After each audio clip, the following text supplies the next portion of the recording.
قرآن پاک کی ایک سورت ہے جس کو کہا جاتا ہے سورہ کہف. ٹھیک ہے, یہ 15ویں پارے کے آخر میں ہے, 16ویں پارے کے شروع میں ہے. اس کے بے شمار فضائل بھی ہیں, اس کی تلاوت بھی کیا کریں. ہر جمعے کو کوشش کر کے اس کی تلاوت کریں. روایتوں میں آتا ہے جو ایک جمعے سے دوسرے جمعے کو دوبارہ پڑھتا ہے نا سورہ کہف, تو دونوں جمعوں کے درمیان اس کے لیے نور کر دیا جاتا ہے. یہ سورہ پاک مکہ مکرمہ میں نازل ہوئی. اس میں 12 رکوع ہیں, 111 آیتیں ہیں, 1577 کلمے ہیں اور 6360 حروف ہیں. سورہ کہف پڑھنے سے گھر میں سکون اور برکت نازل ہوتی ہے. حضرت برا بن عازب رضی اللہ تعالیٰ فرماتے ہیں کہ ایک مرتبہ ایک صحابی نے سورہ کہف پڑھی تو گھر میں ایک جانور تھا, وہ بھی بدکنا شروع ہو گیا. انہوں نے سلامتی کی دعا دیکھی, سلامتی کی دعا کی اور غور سے دیکھا کہ کیا بات ہے, تو انہیں ایک بادل نظر آیا جس نے انہیں ڈھانپ رکھا تھا. ان صحابی نے اس واقعے کا ذکر جب نبی پاک علیہ الصلوۃ والسلام کی بارگاہ میں کیا تو پیارے آقا علیہ الصلوۃ والسلام نے فرمایا, اے فلاں, قرآن پاک کی تلاوت کرتے رہا کرو. وہ بادل سکینہ تھا, وہ سکون کا بادل تھا جو قرآن مجید کی وجہ سے نازل ہوا تھا. تو سورہ کہف یہ سکون کا, یہ برکت کا باعث ہے. اور ایک اور جگہ پیارے آقا علیہ الصلوۃ والسلام فرماتے ہیں, جو سورہ کہف کی ابتدائی 10 آیات یاد کرے گا وہ دجال کے فتنے سے محفوظ رہے گا. اچھا, اس سورت میں تلاوت کے فضائل تو اپنے ہیں. اس سورت سے ایک ہی سورت میں 3 کمال کے واقعات ہیں. ایک تو وہی کہف, غار, کہف کہتے ہیں غار کو, غار والا واقعہ ہے. ایک اس کے اندر حضرت ذوالقرنین کا واقعہ, اللہ اکبر, پڑھنے سے تعلق رکھتا ہے. East and west and north, تینوں جگہوں کا آپ نے سفر کیا, دنیا کے 3 کونوں کا آپ نے سفر کیا, اور جو آپ نے وہاں ایکسپیرینس کیا, کمال کی باتیں, اور ان کی پھر وہاں کیسے ملاقات ہوئی, یاجوج ماجوج کو کیسے پایا اور کس طرح اس کو جا کے انہوں نے بلاک کیا, یہ سارا واقعہ اس صورت میں موجود ہے. اور تیسرا اس میں واقعہ حضرت موسیٰ علیہ السلام اور حضرت خضر علیہ السلام کی جو ایک بڑی کمال کی ملاقات ہے, اس ملاقات میں کیسے کیسے واقعات ہیں. یعنی میں یقین کریں میرے پاس ٹائم ہوتا تو میں آپ کو سورہ کہف کے تینوں واقعات سناتا, لیکن یہ سب چیزیں ڈیفائن کرنے کا مقصد یہ کہ یہ آپ کے اور میرے قرآن میں سب موجود ہے. اچھا, ایک اور بات بتاؤں کہ یہ اصحاب کہف پر, یہ اس واقعے پر جو بھروسہ یا ایمان یا عقیدہ ہے نا, یہ صرف مسلمانوں کا نہیں ہے. یہ دیگر مذاہب کی کتابوں میں بھی 7 سلیپرز کہلاتے ہیں, 7 سونے والے. تو 7 سلیپر وہ بورڈ لگے ہوئے اب بھی, تو وہاں پر دیگر مذاہب کے لوگ بھی آتے ہیں کیونکہ ان کی آسمانی کتابوں میں بھی ان اصحاب کہف کا ذکر موجود ہے. اب یہ کون تھے, یہ کیا تھے, اب ذرا یہ واقعہ سنیے گا, پھر میں انشاءاللہ اس کے تحت کیا سبق ملتا ہے ہم سیکھیں گے کیا, میں اس پر ڈسکس کروں گا. اصحاب کہف جو تھے یہ شہر افسوس کے شرفا تھے, بڑے نیک لوگ تھے. اچھا, شہر کا نام کیا نام تھا؟ افسوس. اور جو بادشاہ تھا اس کے معزز درباری بھی تھے, مگر یہ لوگ صاحب ایمان تھے, یہ بت پرستی سے بیزار تھے, یہ اللہ وحدہ لا شریک کو اپنا رب مانتے تھے. اچھا, وہاں پر جو بادشاہ تھا وہ بڑا ظالم بھی تھا اور بت پرستی کے لیے بڑا انفسائز کرتا تھا. جو بت پرستی نہیں کرتا تھا اس کو قتل کر دیتا تھا. اچھا, اس بادشاہ کا نام دقیانوس تھا. آج آپ کو ایک اور بات سمجھ آئے گی کہ ہم بعض اوقات کہتے ہیں یار یہ بندہ بڑی دقیانوسی باتیں کرتا ہے, تو ایکچولی دقیانوس جو یہ لفظ ہے یہ ایک بادشاہ کا نام تھا, اور چونکہ وہ ہزاروں سال پرانا بادشاہ ہے تو آج بھی اگر کوئی پرانی باتیں کرتا ہے, اولڈ ایج کی باتیں کرتا ہے, تو لوگ کہتے ہیں یار یہ دقیانوسی باتیں کر رہا ہے. ایکچولی یہ اسی کی طرف نسبت ہوتی ہے کہ دقیانوس نام کا ایک بادشاہ تھا, مگر وہ بڑا ظالم تھا. تو یہ لوگ جب دیکھا کہ یہ ہر مسلمان کو مار رہے ہیں, ہر ایمان والے کو مار رہے ہیں اور بت پرستی کے لیے ظلم کر رہے ہیں, تو ان 7 لوگوں نے کیا پلان کیا کہ ہم بادشاہ کے ظلم و ستم سے چھٹکارا پا کر شہر سے باہر چلے جاتے ہیں. وہ باہر گئے اور جا کر ایک ویرانے میں ایک غار میں جا کر انہوں نے پناہ لی. اس زمانے میں ہوٹل اور یہ بلڈنگیں تو ہوتی نہیں تھی, ہزاروں سال پرانی بات ہے. تو بہرحال اب یہ غار میں گئے اور وہاں پر جا کر آرام کیا, تھکے ہوئے تھے تو سو گئے.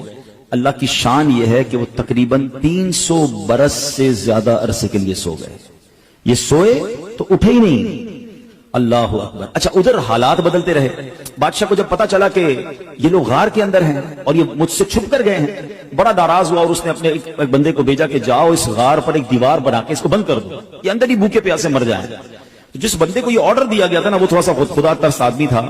اس نے کیا کیا کہ ان 7 اصحاب کہف کے نام لکھے, پوری بات لکھی کہ یہ لوگ ایمان والے ہیں, بادشاہ کے ظلم سے جا کر اندر چھپے ہیں, اور ان کا یہ واقعہ ہے. ایک تختی لکھی, ایک صندوق کے اندر اس غار کے ساتھ دیوار میں اسے دفن کیا اور ایک دیوار کھڑی کر دی. حکم تو تھا بادشاہ کا.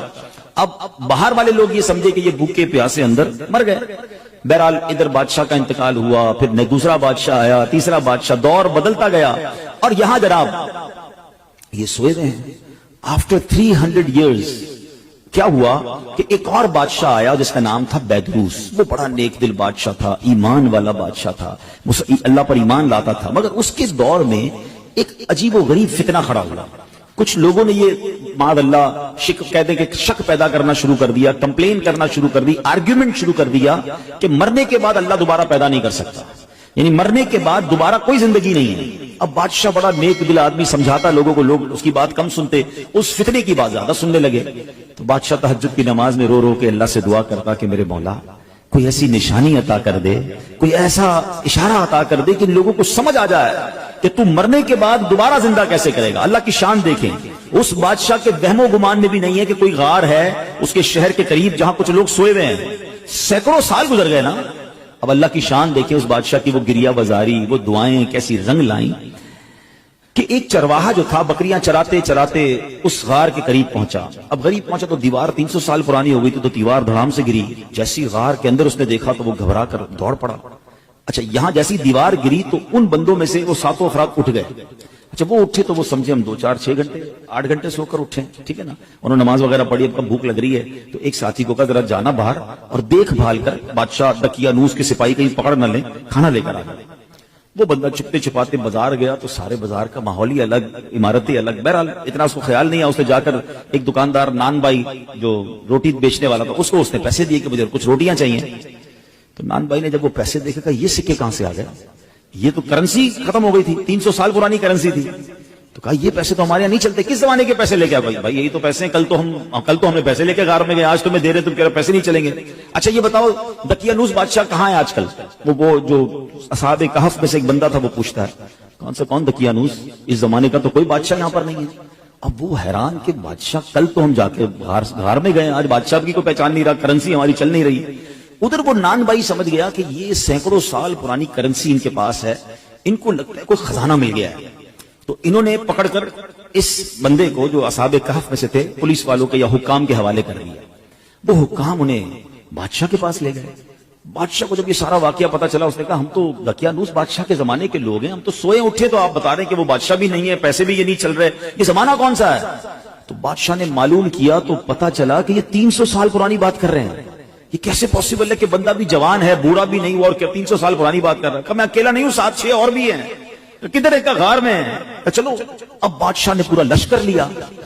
یقین تو بادشاہ کو بھی نہیں آ رہا تھا کہ یہ ہو کیا رہا ہے. اب پورے لشکر کو لے کے جب وہ غار کے قریب پہنچے تو ادھر جو غار میں لوگ تھے وہ سمجھ گئے کہ دقیانوس بادشاہ کے بندے آ گئے ہیں, ہمارا بندہ پکڑا گیا ہے, اب ہماری خیر نہیں ہے. وہ سجدے میں چلے گئے, وہ دعائیں کرنے لگے, استغفار پڑھنے لگے. مگر جب سپاہی آئے تو سپاہی بھی کوئی اور, بادشاہ بھی کوئی اور. کسی کو یقین نہ آئے ان کی باتیں. اب وہ تختی کام آئی. اب جب دیوار کھودی گئی تو وہ تختی نکلی اندر سے, جو 300 سال پہلے دقیانوس بادشاہ کے بندے نے, اس کے ملازم نے لکھ کر رکھی تھی کہ ان 7 بندوں کے نام یہ ہیں, اور یہ دقیانوس بادشاہ کے خوف سے جا کر اندر سوئے ہیں, اور یہ ایمان والے ہیں. اللہ اکبر. جب بادشاہ کو یہ پتا چلا نا, پہلے تو وہ گیا سجدہ شکر میں کہ اللہ تو نے میری پکار سن لی, ایسی نشانی بتا دی کہ بندہ مرنے کے بعد کیسے جیے گا. تو نے تو جیتے جی ہمیں دکھا دیا کہ تو چاہے تو 300 سال تک کوئی سویا رہے, نہ اس کا بال بیکا ہو, نہ بال سفید ہو, نہ باڈی گلے, اور میرے رب تو نے انہیں پھر زندہ کر دیا. اب جناب پورا شہر آیا, سارے لوگ آئے جو بے ایمان ہو گئے تھے, جو اللہ کی قدرت کے انکاری ہو گئے تھے, سب کلمہ پڑھنے لگے, سب اللہ کی وحدانیت پر یقین لائے.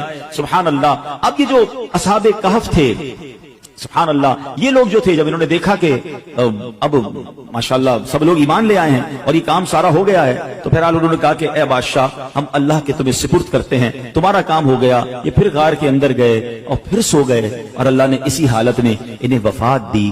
بادشاہ بیدروس نے سال کی لکڑی کا صندوق بنوا کر اصحاب کہف کی مقدس لاشوں کو ان میں رکھوا دیا. اللہ کریم نے اصحاب کہف کے غار کا ایسا روب لوگوں کے دلوں میں ڈالا کہ لوگ ان کی قبروں تک نہیں جا پاتے تھے. اصحاب کہف کی لاشوں کا حفاظت کا انتظام بھی رب نے کیا, اور بیدروس بادشاہ نے غار کے منہ پر ایک مسجد بنائی, سالانہ ایک دن مقرر کیا, اور ہر سال لوگ وہاں پر ان کے گویا عرس میں جمع ہو کر اللہ کی عبادت کرتے, اور گویا وہاں جا کر عبادت کرتے. تو اے میرے پیارے اسلامی بھائیوں, یہ ایک واقعہ جو تفسیر قرآن کے ذریعے میں نے آپ کو سنایا. قرآن میں سورہ کہف میں یہ پورا تفصیل سے واقعہ موجود ہے. جو سورہ کہف پڑھتے ہیں یہ آیتیں بار بار پڑھتے ہوں گے. بسم اللہ الرحمن الرحیم. ام حسبت ان اصحاب الكهف والرقیم كانوا من آیاتنا عجبا اذ اوى الفتية الى الكهف فقالوا ربنا آتنا من لدنك رحمة وهيئ لنا من امرنا رشدا فضربنا على آذانهم في الكهف سنين عددا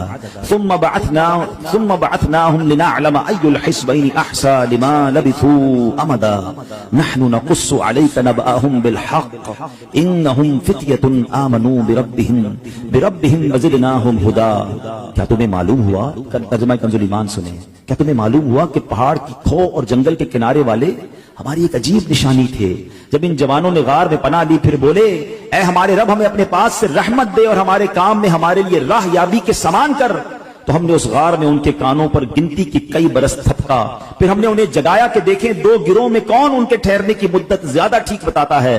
ہم ان کا ٹھیک ٹھیک حال تمہیں سنائیں. وہ کچھ جوان تھے کہ اپنے رب پر ایمان لائے اور ہم نے ان کی ہدایت بڑھائی سبحان اللہ. ان کے ناموں میں بہت اختلاف ہے. حضرت علی کرم اللہ تعالی وجہ الکریم فرماتے ہیں ان کے نام یہ ہیں یملیخا, مکشکلینا, مشلینا, مرنوش, دبرنوش, شادنوش اور ساتواں چرواہا تھا جو ان لوگوں کے ساتھ ہو لیا. حضرت علی نے اس کا ذکر نہیں فرمایا. اور ان لوگوں کے کتے کا نام کتمیر تھا اور لوگوں کے شہر کا نام افسوس تھا اور ظالم بادشاہ کا نام دکیانوس تھا. تفسیر ساوی میں کچھ اور نام بھی لکھے ہیں. ان ناموں میں کچھ اختلاف ضرور ہے مگر ان کے ناموں کی برکت کیا ہے سبحان اللہ. ذرا سنیے گا. حضرت ابن عباس رضی اللہ عنہ سے روایت ہے اصحاب کہف کے ناموں کا تعویذ 9 کاموں کے لیے مفید ہے.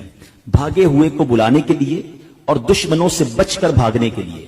کوئی بھاگ گیا اس کو بلانا ہے یا خود دشمنوں سے بچنا ہے اس کے لیے بڑا مفید ہے. آگ بجھانے کے لیے کپڑے پر لکھ کر آگ میں ڈال دیں انشاءاللہ آگ بجھ جائے گی. بچوں کے رونے اور تیسرے دن آنے والے بخار کے لیے. نمبر 4 مگر پھر بھی اس واقعے سے ہمیں درس کیا ملتا ہے کہ مرنے کے بعد زندہ ہونا, ہو کر اٹھنا یہ حق ہے.